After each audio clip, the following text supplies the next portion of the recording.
March 19th. It is spring break, and I thought I might do a little daily vlogging today, so we'll just see how that goes. The children are gone. We took them to Texas to spend the week with their grandparents in Texas. So it's just my husband and I here. And our anniversary was Sunday, and we went out to dinner that night and just had a really great time. And last night we just kind of chilled out on our patio. The weather has been absolutely gorgeous. We just sat out on the patio. My husband grilled for me. I've been really wanting some fish. I am looking so forward to it being grill season. And there are things that I like about fall and winter, because you guys know I love to cook in my crock pot, so I like soups and chilies and things. But in the summertime, man, I just love having, grilled chicken or steak or sausages or fish, and having corn on the cob and all the summer veggies and summer fruits and stuff that come into season. It's already 9:15. I was kind of lazy this morning. I woke up at my normal time, but I kind of laid in bed and read my GPS daily devotional from Church of the Resurrection, and I watched a little YouTube and just kind of surfed the internet and stuff for a little while. I finally got up and about, and I have just been cleaning up in the kitchen. There wasn't a ton to do, but unload the dishwasher and putting dishes away and things. I've got laundry going in the background. I've got my coffee that I'm drinking and just trying to decide what to do with my day. On the one hand, the kids are gone, so I'm like, oh, I should take advantage of this and I should do all the things. I should go out. I should be out of the house and run errands and do all the things I can't do whenever they're here and underfoot. On the other hand, there's lots of things I can't do here in the house while they're underfoot, decluttering projects or just cleaning stuff, cleaning up in their rooms, and even, getting rid of some things that it's hard to get rid of when they're around, because they think every McDonald's toy is something that they have to keep and cherish forever, even though they haven't played with it in 4 months and it has sat under the couch for 3 months and 29 days. Anybody know what I'm talking about? And then on the third hand, my third imaginary hand that I really need, because I'm a mom and I never have enough hands, I'm thinking, why do I want to do all that? This is supposed to be my break. I need to get some rest, and I need to have some respite. Maybe I just want to sit in my rocking chair and binge watch something on Netflix, catch up on my YouTube channels, read a book. What do I do? What should I do? And I guess the answer is, it's spring break and there's supposed to be a little bit of vacation vibe to that. Even though my husband and I are kind of doing this staycation thing, I should probably, take advantage of having an opportunity to get some rest too and not feel bad about that. And if I want to go out and shop. And if I don't want to go out and shop and I just want to sit and, like I said, find a new show on Amazon Prime or something, then maybe I should just let myself do that. But that's where I am today. I do have some laundry going, like I said, and I did get the kitchen cleaned up. I do want to run the vacuum and sweep in the living room. And I feel like you don't have to earn your rest days as a mom or as a parent, but it does make it easier for me to justify in my mind if I'm like, well, I'll set my timer for 30 minutes and I'll do as much as I can. I'll do this one thing, I'll fold these towels and put them away, or I do something and then I'm like, okay, well, at least I've done something. So now I'm going to sit down. I am out and about walking. It is a gorgeous day. It is in the 60s and sunny. It's a little windier than yesterday, so not quite as nice, but still absolutely beautiful. And I just felt like getting out for a walk, not necessarily for exercise, just enjoying it. Mental health, I guess, more than my physical health. I did go to a workout yesterday at the gym. I've been going to the classes. I told you guys I wanted to join a gym so I could go to a class that incorporates some kind of strength training. So anyway, I've been doing that. And the class I went to yesterday was a boot camp class, and I'm kind of surprised that I like those. I really, wanted to go to the body pump classes and step aerobics. I like step classes, but these boot camp classes, I don't know, I just was having this image in my head of people sweating buckets and miserable in the hot sun and all this, doing these boot camp classes. But these are very, tailored to whatever you want it to be, whatever level you're at. They give you lots of modifications. If you need to modify it, there's people of all ages in this class. There's people who are older, in their 60s, and then there's people who are like me, kind of late 30s, moms and stuff, and then there's even a few people who are a little younger, maybe college kids. And it's basically interval training. It's spurts of cardio that get your heart rate up, and then spurts of strength training to recover, and I've just really been liking those classes. Anyway, I was listening to this podcast. I was out walking, and is it called the Body Positive podcast with Rebecca Scritchfield. I'll try to leave it here. I'm sorry, I'm already messing up that name, and I even looked at it right before I hopped on here so I could give you guys the right name. But I don't know how old this particular episode is, but it's one where she's talking with somebody who used to be on The Biggest Loser. And she's talking specifically about that Biggest Loser study that came out a while back, where they basically determined that they had done serious metabolic damage with their dieting, and started to also bring up other research that shows that dieting does serious metabolic damage and that we're doing more harm to ourselves than good. And again, I'm just interested in this. It's just interesting. And basically what that study found, it supports the idea that a person who has to diet down to a certain weight will have a lower metabolic rate, resting metabolic rate, than somebody who has naturally been that weight their entire life. So like, for instance, my little sister and I probably weigh real close to the same, like maybe within 5 or 10 pounds of each other.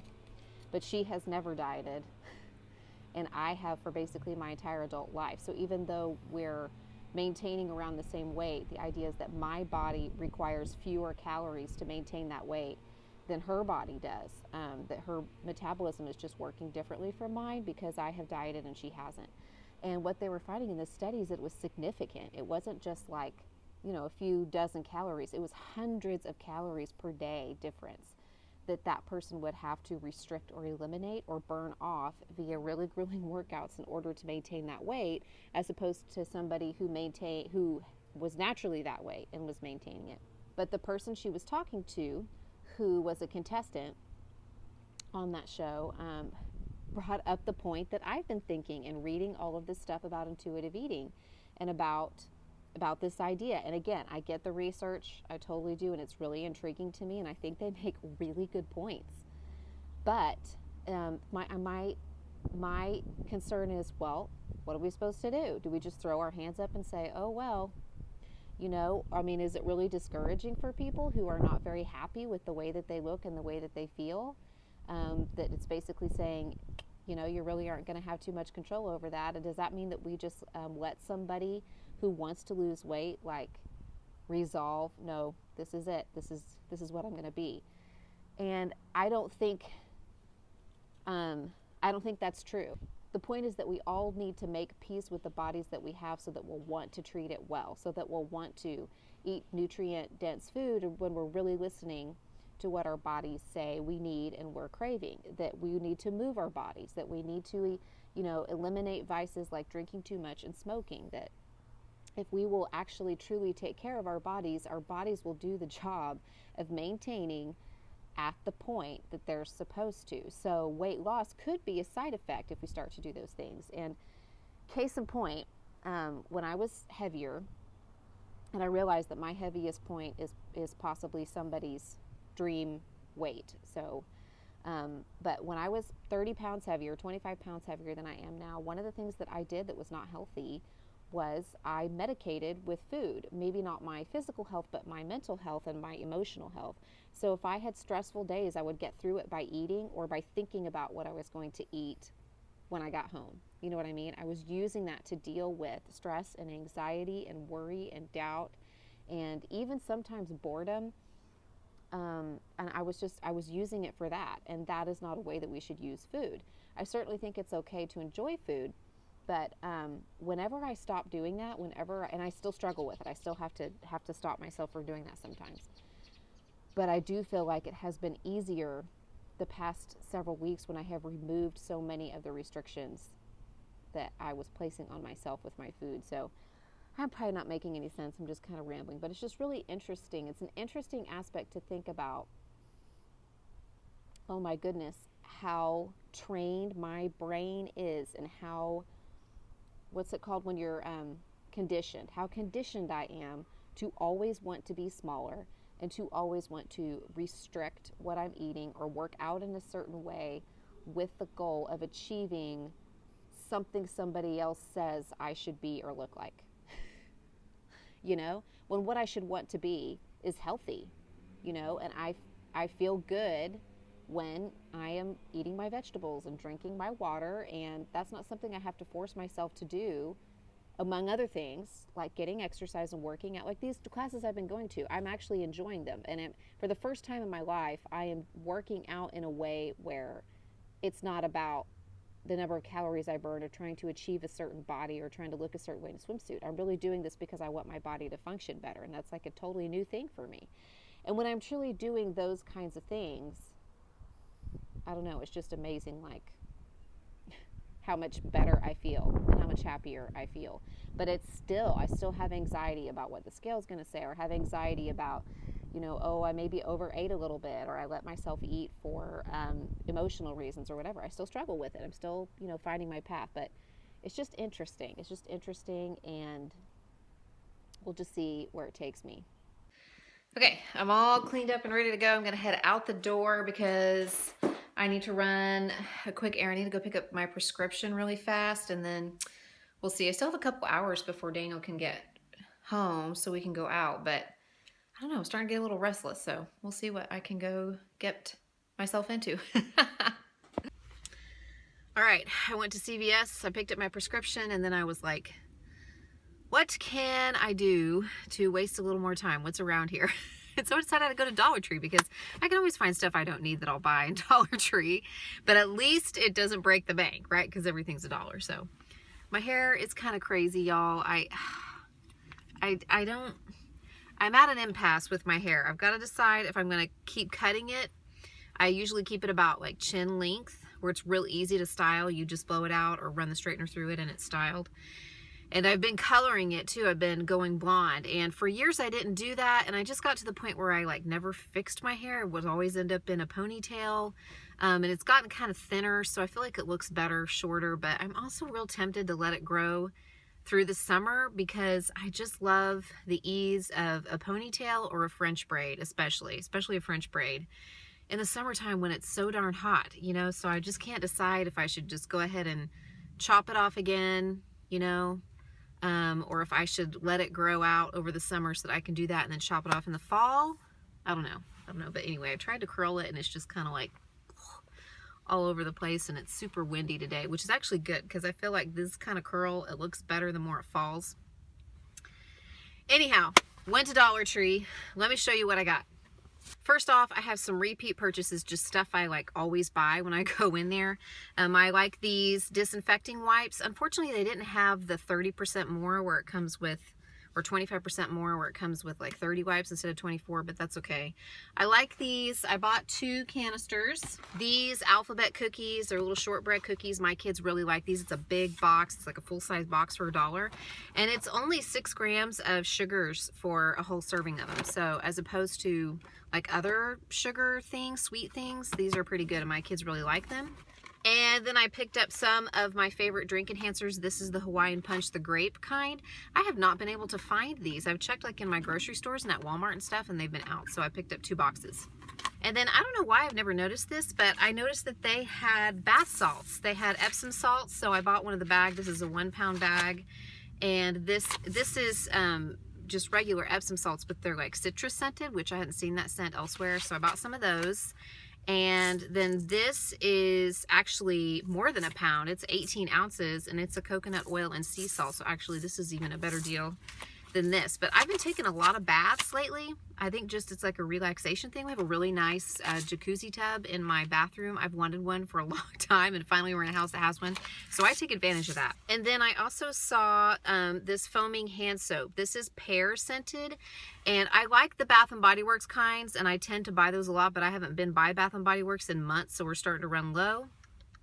Ooh, it smells really good. And we just like the foaming hand soaps because I feel like they're so much easier for the children to use, you know, because it's just enough soap that it gets their hands clean, so they can wash it off, but it's not like super thick to the point where like they can't wash it off. They don't wash their hands long enough to get it off. So I'll try this out. We'll see how it works. I also restocked our glow sticks. I tend to keep these on hand. I got 3 of just the little fat sticks, and then I got 1 jar of 20 bracelets. Whenever we entertain, like at the potluck that we had last week, I like to give these to the kids as the sun's going down, and they just have a blast with them, and like entertains them for an hour. And they'll make up games and play tag outside, and just something that I like to have on hand, and we were almost out. Sidewalk chalk. We're getting to outdoor time, so time to restock this because we used all ours up, or we left it out and it dissolved in the rain. So I'll probably let the kids open this up next weekend. And then I got some Easter basket things, you guys. I got 3 packages of these Whack-A-Pack things. These are the things my kids had on Valentine's Day in our vlog, where they like smack it with their fist and it blows up into like a little bitty balloon. So those are fun. I got 3 packages. I got 3 of these little Easter bunny ball popper things. You see the little foam balls are there. They put them in there and they squeeze them and they pop out. My kids, for some reason, are into these little notebooks right now. They're like making storybooks and drawing and coloring and stuff in them. So I saw they had a package of 4. There's an extra one in this one. So I got that. And I also got some Peeps, which I can't stand Peeps. And I know that is like a... Peeps in politics, people have really strong opinions about. I feel like people either love them or they hate them. I do not care for Peeps at all. But my kids really like marshmallows, so I think that they like these. I've got purple, pink, and yellow. And then I went just a little bit crazy with the Easter eggs, you guys, because they had so many cute ones. It wasn't just like big and small, colorful ones and pastel color ones. They have glitter ones too, which I think are cute. But they had just the cutest little designs. I mean, look at these are big ones, but they had the big bunnies. They're like bunnies, so cute. And then they had chicks, and they're clear. And they had 3 in each one, which, I have 3 kids, so that works out. They also had these cuties. Look at the bunnies with the ears. They had pink and they had white, and there's 8 in each package.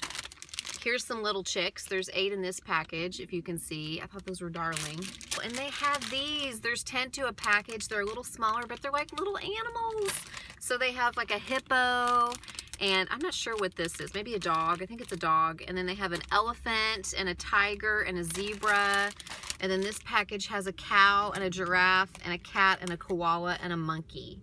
And I just thought those were darling. I could not pass those up. That's my Dollar Tree haul, and I spent about $34, but some of it obviously is for Easter baskets, and then some of it is just stuff that I always have on hand that we're out of. So I'm gonna head home now and hope that my hubby can join me really soon so that we can go out on the town. Walking into dinner with the hubby. We decided to try some places that are closer to home. We're at Red Rock Canyon Grill, next door to Napa Flats.